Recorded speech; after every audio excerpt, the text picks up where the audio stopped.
Silakan Bapak Ibu kita melihat galeri Milea, tim Milea. Enggak, maksudnya nama tim Milea Merdeka Bu. Ya. Ada tambahan nanti akan diberi jawaban. Ya, jadi Milea itu adalah tim minyak jelantah asik. Nah, jadi dari tim kami setelah berdiskusi sini sayang semuanya, ini adalah hasil pemikiran kami. Jadi seperti yang disampaikan tadi, jika ada masukan kami persilahkan. Dan di tim Milea ini kami mendapatkan tema kewirausahaan. Jadi sebelum saya berbicara lebih lanjut, kami tegaskan sedikit bahwa tujuan hasil nanti adalah bukan produk ya, tapi proses kewirausahaan mereka pada siswa. Baik, jadi di tema kewirausahaan ini, topik spesifik yang kita ambil adalah kreatif dan bergotong royong, Bapak Ibu. Tentu saja dari tema saja sudah mencerminkan ya, namanya kita kewirausahaan, apalagi untuk SMP saya rasa itu berada di level yang masih sederhana, di level yang masih pengenalan, sehingga yang kita harapkan topik spesifik kreatif dan bergotong royong itu muncul sikap-sikapnya, jadi lebih kepada sikap yang akan dimunculkan dalam kegiatannya nanti. Nah, adapun tujuan dari tema kewirausahaannya, yang pertama adalah siswa mampu meningkatkan kreativitas dengan membuat produk-produk dari minyak jelantah. Nah, jadi boleh tepuk tangan, boleh? Terima kasih Coach Eli, saya lupa ya memperkenalkan coach saya ya. Ada Coach Eli yang sudah membimbing. Nah, kenapa minyak jelantah? Seperti yang kita ketahui, kita mengambilnya dari isu-isu Bapak Ibu.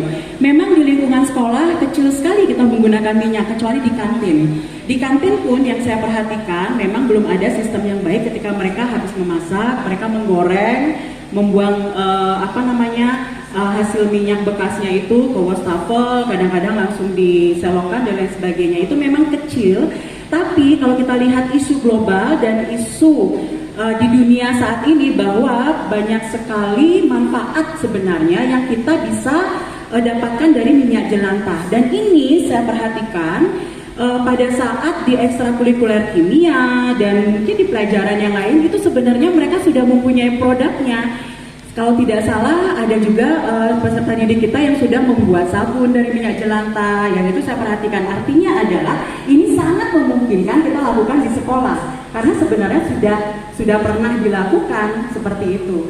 Nah, jadi tujuan yang pertama meningkatkan kreativitas mereka dengan membuat produk-produk dari minyak jelantah. Yang kedua, siswa mampu memasarkan produk-produk tersebut ke masyarakat. Dan yang terakhir adalah dapat menumbuh kembangkan perilaku gotong royong mereka dengan berkolaborasi, baik secara internal, artinya adalah mereka bisa bekerja sama di antara temannya sebaya di sekolah, dengan guru lingkungan sekolah, dan faktor eksternal nantinya, di mana kewirausahaan ini tentunya yang kita harapkan mereka bisa go public untuk menjual produk-produk mereka, serta mampu berbagi dengan sesama, karena di dalam bergotong royong itu terdapat ada 3 sub elemen Bapak Ibu ya. Kita sudah masukkan di tujuan, yaitu kolaborasi, terus ada berbagi dan juga peduli. Nah, jadi ada 3 sub elemen di sini yang kita masukkan. Pedulinya apa? Mereka lebih aware dengan lingkungan. Mungkin saja dengan proyek ini mereka akan berpikir bahkan berlomba untuk mengumpulkan minyak jelantah di rumahnya. Ya, seperti itu harapan kita nantinya. Baik, dan adapun alur proyeknya yang kami diskusikan ya, muncullah seperti ini. Yang pertama adalah di tahap pengenalan. Jadi Bapak Ibu, yang pertama kita lakukan pada tahap pengenalan itu tentunya ada pengantar, bagaimana apa saja pentingnya dari proyek kita ini. Jadi basic atau dasar yang akan kita sampaikan ke anak-anak itu adalah kenapa sih kita mengadakan proyek ini, sehingga landasannya kuat Bapak Ibu. Jadi di tengah jalan itu mereka sudah yakin dan percaya diri, sehingga satu tujuan begitu ya. Jadi tujuan kita jelaskan dulu kenapa harus minyak jelantah, terus pengolahannya seperti apa, menjadi produk yang bagaimana, seperti itu. Terus ada juga eksplorasi, di mana siswa mengeksplor bahayanya penggunaan minyak jelantah sehingga bisa berkreasi untuk mengolah minyak tersebut. Jadi dalam eksplorasi dan identifikasi, kita jadikan satu aja ya.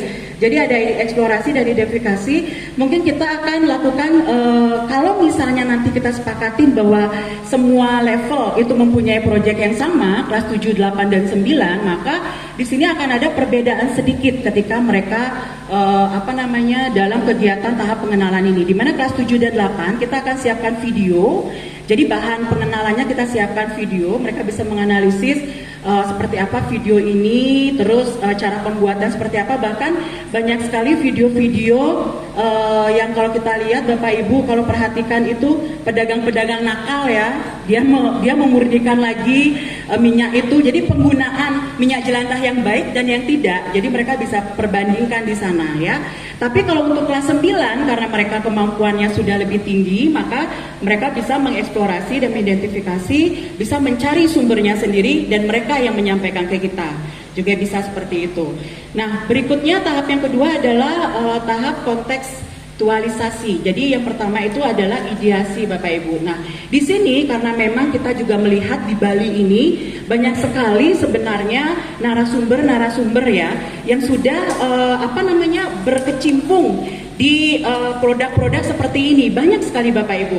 Jadi dalam ideasi ini yang pertama kita akan mengundang narasumbernya Bapak Ibu. Jadi yang pertama Bapak Ibu mungkin udah pernah jalan-jalan ke Secret Garden. Nah, jadi kalau kita bisa nanti kita usahakan ada kerjasama dengan Secret Garden karena mereka sudah mempunyai banyak sekali produk menggunakan bahan-bahan dari daur ulang ya, maksudnya dari minyak jelantah seperti aromaterapi, terus sabun cuci tangan, sabun dan lain sebagainya. Terus kita juga bisa bekerja sama dengan Dinas Perindustrian dan Perdagangan, di mana nanti mungkin narasumber bisa membuka pikiran anak-anak untuk kemana produk ini akan dipasarkan. Terus ada juga Dinas Pertanian, karena ternyata minyak jelantah bisa digunakan sebagai pupuk ya, sebagai pupuk. Terus Dinas Kesehatan BPOM, siapa tahu ya ini kan mimpi kita bersama kalau bisa diwujudkan, di mana produk ini benar-benar bisa resmi dipasarkan dan dilegalitasi ya oleh Badan BPOM yaitu Kesehatan, di mana sudah aman digunakan produknya dan lain sebagainya. Dan satu lagi karena memang kemungkinan dari minyak jelantah ini kita bisa kembangkan menjadi biogas nantinya, maka kita juga bisa mengundang narasumber dari Green School. Sebenarnya ini udah tahap setengah jalan Bapak Ibu, dan mungkin kalau kita sudah masuk seperti biasa ya, kalau sudah seperti biasa kita akan buatkan MOU karena Green School setelah kami jajaki mereka akan siap untuk menampung minyak kita, akan mengolahnya langsung dan lain sebagainya. Itu untuk biogasnya. Seperti itu. Nah, kita ada visualisasi daya cipta. Nah, jadi awalnya anak-anak itu akan membuat produk awal yaitu berupa sampel Bapak Ibu. Jadi nanti dari sampel itu akan setelah sampelnya selesai, nanti visualisasi tahap 2-nya adalah mereka menyusun ide bisnis, promosinya seperti apa berdasarkan dari narasumber. Jadi setelah mereka dapat bayangan, kita dampingi mereka bagaimana cara membuat ide penyusunan ide bisnisnya, apakah mereka membuat harganya berapa, seperti itu ya, jenis-jenis bagaimana ya, seperti itu. Jadi dan di sini pun goal kita mereka berjualan melalui kanal-kanal yang ada. Jadi kekinian Bapak Ibu ya. Bisa media sosial, bisa e-commerce ya, bisa aja mereka Shopee SMP 1 atau kita bisa membuat Tokopedia SMP 1, itu harapan ke depannya. Oke, baiklah. Dan yang terakhir adalah presentasi produk ya. Jadi itu bermuaranya terakhirnya di presentasi produk pada tahap aksi. Nah, untuk refleksi dan tindakan Bapak Ibu, tentunya yang pertama kita ada persuasi, yaitu siswa memamerkan hasil proyek mereka secara online ataupun offline. Setelah ini kita lakukan, nanti akan ada pameran, dan yang berikutnya refleksinya yaitu berupa penyusunan laporan proyek. Jadi siswa membuat laporan proyeknya masing-masing. Nah, yang berikutnya adalah tentang asesmen atau penilaian. Kami persilakan kepada Ibu Aryani untuk menjelaskan. Terima kasih. Oke, terima kasih banyak. Terkait dengan asesmen dari kegiatan yang kami lakukan, itu dilakukan dengan dua cara. Yang pertama secara formatif, di mana diadakan hanya pada tahap 2, yaitu tahap kontekstualisasi, tahap 3, tahap aksi, dan tahap 4, tahap refleksi. Karena apa? Karena di tahap formatif ini Di bagian kedua itu ada pembuatan proposal pada saat mengumpulkan ide-ide seperti itu. Kemudian pada saat mengundang dinas-dinas ini juga. Kemudian yang di tahap 3, tahap aksi itu ada pembuatan produk dan juga ada presentasi produk. Jadi di sana ada tes formatif, dan yang keempat itu adalah dari refleksi, ada hasil laporan dan juga hasil pameran, atau pada saat itu ada demonya. Sehingga di formatif ini kami menggunakan rubrik untuk mengecek bagaimana bagus atau tidaknya pembuatan di tahap 2, 3, dan 4 tersebut. Kemudian untuk penilaian sumatifnya, penilaian ini sekali lagi ditekankan untuk dimensi kreativitas dan gotong royong dalam bentuk portofolio yang merupakan keseluruhan kumpulan dari tugas-tugas yang dikerjakan oleh anak-anak baik itu secara berkelompok. Terima kasih. Oh ya, saya tambahkan sedikit, selain portofolio kita juga menggunakan rubrik dan juga observasi untuk apakah dia udah sangat baik, sangat ya, dan lagi. Baik, iya satu lagi Bapak Ibu, jadi ini rencananya kita akan lakukan dengan sistem blok ya Bapak Ibu, sehingga dapat maksimal hasilnya dalam kurun waktu tertentu, mereka bisa fokus untuk mengerjakan ini. Baik, terima kasih. Kami mohon masukannya, Bapak Ibu silakan. Baik, saya mohon tanggapan umpan balik dari Bapak Ibu yang positif atau bagusnya apa yang perlu ditingkatkan lagi, atau masih memberi solusi. Mungkin saya Bu, Ya silakan. yang ada dari sedikit. Terima kasih kelompoknya kita dengan Coach Mueli. Apa yang dilakukan ini sudah sangat bagus dengan penuh percaya diri. Ada beberapa perbedaan yang disampaikan oleh coach saya dengan Bu Eli, terutama terkait dengan tahap-tahapnya. Nah, namun sekali lagi dari segi topik itu menurut saya harus ada dikeluarkan apa nama topiknya. Kemudian dari segi dimensi, di sini kan ada dimensi kreatif dan bergotong royong. Nah, di mana itu akan dimunculkan, itu juga mesti disampaikan pada aktivitas-aktivitas yang akan dipilih. Kami belum memahami karena memang beda-beda alurnya. Jadi itu aktivitasnya saya belum dapat tangkap gitu. Namun dari semangat yang disampaikan, kami melihat lebih kepada jiwa wirausahanya Bu Eli. Jadi ini padahal yang dinilai itu kan bukan jiwa wirausahanya, tetapi seperti yang tadi disampaikan sikap, dimensi, kreatif dan gotong royong. Tapi secara umum ini sesuatu yang baru, yang tidak salah, yang bisa dilakukan. Jadi memberikan nuansa baru milik kita bersama yang seperti kata tadi. Saya ingin penjelasan bagaimana tahap-tahap tersebut. Karena yang disampaikan tadi kita harus ada tema, dimensinya apa, kemudian topiknya, judulnya itu apa, kemudian ada elemen ini juga mesti disampaikan, kemudian target capaiannya apa, indikator aktivitas seperti ini. Nah, ini supaya ada kebersamaan di SMP Negeri 1 Denpasar dan berkenaan dengan sistem blok juga, harus dibicarakan juga ini karena keputusan sekolah yang bukan sistem legal, jadi tidak bisa dari fasilitator atau dari koordinatornya saja. Namun secara umum ini jadi juga gitu loh Bu, semua. Oke, mungkin karena sebenarnya sudah ada sih Bu bahwa seperti sub-elemen dan sub-elemen juga tadi ya di skill, dan kita udah masukkan semuanya di tujuan. Tadi kan sudah saya sampaikan sub-elemennya apa saja. Seperti gotong royong, di sini ada kolaborasi ditambah dengan peduli dan juga ada berbagi. Itu sub-elemennya seperti itu. Oke. Nah, untuk kegiatan aktivitasnya memang kita tidak sampaikan di sini secara detail Bapak Ibu karena memang kalau menurut Tian dari tahapan aksi ini kan pastinya bisa dibayangkan lah secara normally kalau dia ada presentasi produk seperti apa, membuat produk akan seperti apa. Jadi mungkin dan sistemnya pasti grouping dia nanti Bapak Ibu. Jadi kolaborasinya nanti mereka berkelompok dan berdiferensiasinya di sini. Saya lupa juga sampaikan bahwa mereka bisa memilih produk dari sekian banyak produk, bisa memilih salah satunya. Jadi menurut saya variasi dari hasil anak-anak itu nantinya akan jadi banyak. Tidak hanya sabun cair aja, jadi mereka bisa memilih sesuai dengan kesepakatan kelompok mereka seperti itu. Tambahannya mungkin bisa dibantu. Tadi kesepakatannya kita tidak membuat modul ajar yang sempurna dalam artian informasi umum, kemudian informasi khusus. Nah, kita hanya mengambil 3 poin: tujuan, tahapan, assessment, Ibu. Nah, malah kalau kalian lihat di sini tujuan nggak ada. Bukannya kita membanding-bandingkan, malah di sini nggak ada, tapi target capaian yang ada. Padahal target capaian itu kalau dilihat bukan di komponen inti, di atasnya lagi. Tapi kalau mau dimasukkan nggak masalah Bu, kita tinggal membreakdown dari sini targetnya apa. Misalnya tahap kenalan, targetnya adalah siswa mampu mengenal isu yang diberikan. Jadi tinggal di breakdown Bu.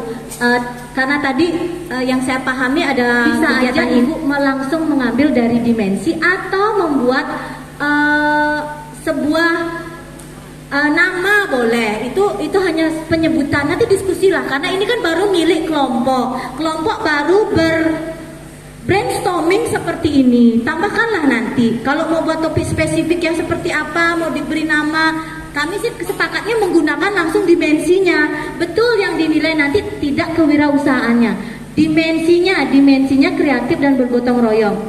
Maka di sini disebutkan penilaiannya nanti adalah dimensi kreatif dan gotong royong, Bu. Bukan berapa jumlah uang yang diperoleh, nggak ada Bu.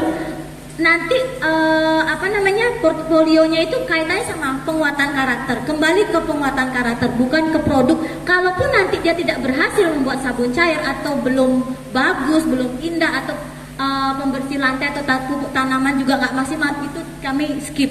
Yang penting melalui pembuatan ini kami berhasil menilai dimensi kreatif dan gotong royong. Mungkin ada tambahan? Cukup. Oke.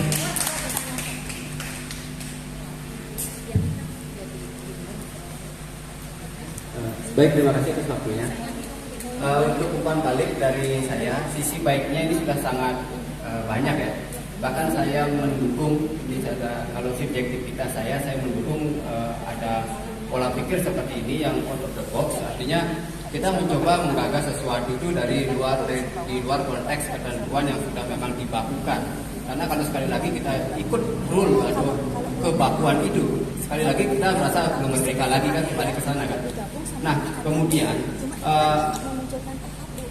ketika kita bicarakan tema dan diturunkan menjadi dimensi, persepsi saya juga nanti koreksi kalau salah. Nah, dimensi itu kan berusaha untuk menerjemahkan tema karakter Pancasila P5 itu. Ketika kita mengalami kegagalan dan kesulitan dalam menginterpretasi nilai-nilai Pancasila itu dalam hal ini adalah kewirausahaan. Di sini justru saya melihat tim ini justru bisa memunculkan nilai-nilai kewirausahaan itu. Nah, jadi karena kenapa? Karena generasi sekarang kan dan juga tuntutan sekarang itu ya memang jiwa entrepreneur itu memang harus ditingkatkan. Apapun kalau bisa itu harus bisa dicuankan kan, seperti itu. Karena memang pendidikan sekarang itu sudah mulai berubah lagi, tidak semata-mata mengejar pendidikan yang akan nanti bermuara pada dokter, tapi bagaimana mereka meningkatkan kualitas hidupnya melalui seperti ini. Ya, nah, jadi saya sangat setuju seperti ini. Nah, kemudian yang ingin juga kita sepakati di sini adalah atau yang ingin saya mendapatkan penegasan kembali, khususnya daripada instruktur dan narasumber. Alur seperti ini, kalau memang diperbolehkan, ini justru akan semakin mudah untuk diterjemahkan dan dibuatkan proyek. Nah, jadi pertanyaannya ke narasumber. Ya, artinya ini persepsi saya. Kalau memang seperti ini bisa diperbolehkan alurnya, pola pikirnya, artinya dari pola pikir dulu ya, kita bisa berpikir seperti ini. Ini justru menurut saya nih pribadi, kita akan lebih mudah menerjemahkan ini ke dalam bentuk proyek dan juga mengajak siswa mengikuti pola pikir seperti ini. Jadi akan lebih mudah diterima oleh siswa. Nah, kemudian kembali ke tujuan dan lain-lain, karena tadi sudah dijelaskan semua itu sudah sangat masuk. Nah, jadi feedback dari saya seperti itu. Jadi saya sekali lagi mendukung dan ingin mendapatkan penegasan itu. Kalau sisi kurang baiknya ya kita kan sekali lagi kembali di sini seperti sudah sampaikan language-nya juga kembali kepada 3 poin pokok itu, ya rubrik dan lain-lain. Kalau seperti itu kan ya memang belum waktunya, kita masih tahap memulai itu kan. Nah, mungkin itu dari saya, terima kasih. Baik, terima kasih Pak Sutrawan. Jadi kembali lagi karena memang perlu penegasan dari Pak Sutrisna atau Pak Sutrawan. Maaf. Mungkin ada penegasan dari coach pendamping kami bahwa kalau misalnya seperti Niki alurnya Kak Cok, apakah memungkinkan kita bisa terapkan? Karena menurut Pak Sutrisna Niki sudah yang memudahkan beliau seperti ini. Yang berbeda dari alur ini sama ini, apa yang Pak lihat berbeda?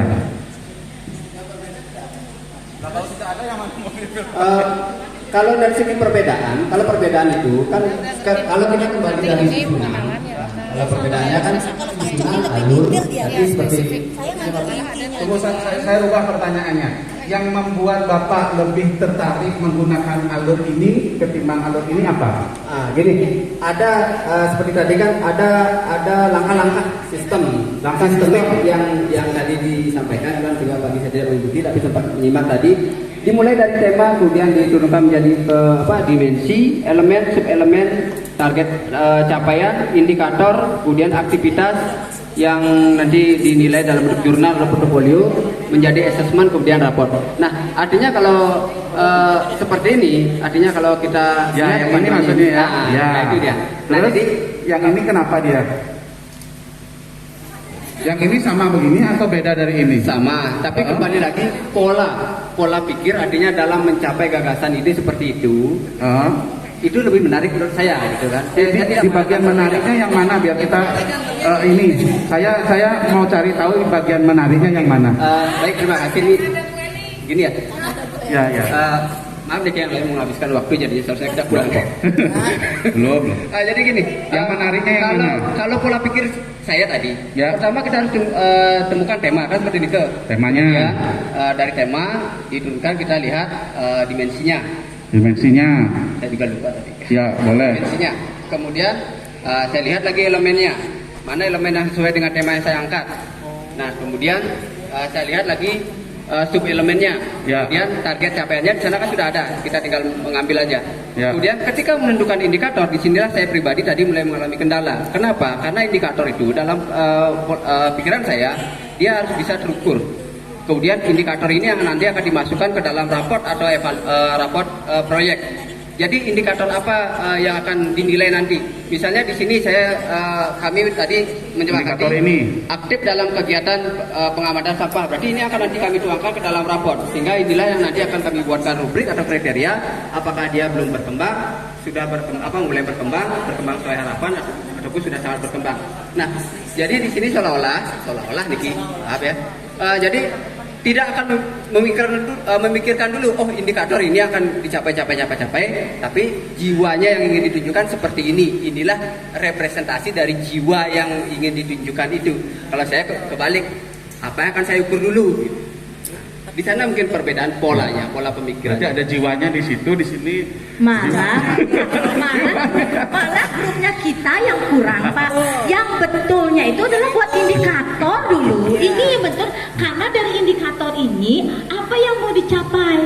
Karena keterbatasan waktu, ini pribadi saya yang menjadi coach yang bertanggung jawab. Kenapa ini terjadi? Saya minta yang intinya saja. Saya yakin setelah nanti punya waktu lebih, indikator akan dibuat bersama-sama lagi. Ini yang betul, Pak. Buat yang kurang itu, yang ini yang lengkap. Ya, biar bisa kita belajar. Oke, terima kasih. Tepuk tangan. Oke, sekarang grup berikutnya silakan presentasi. Ketiga, terakhir grup ketiga, siapa yang bersedia presentasi? Mari.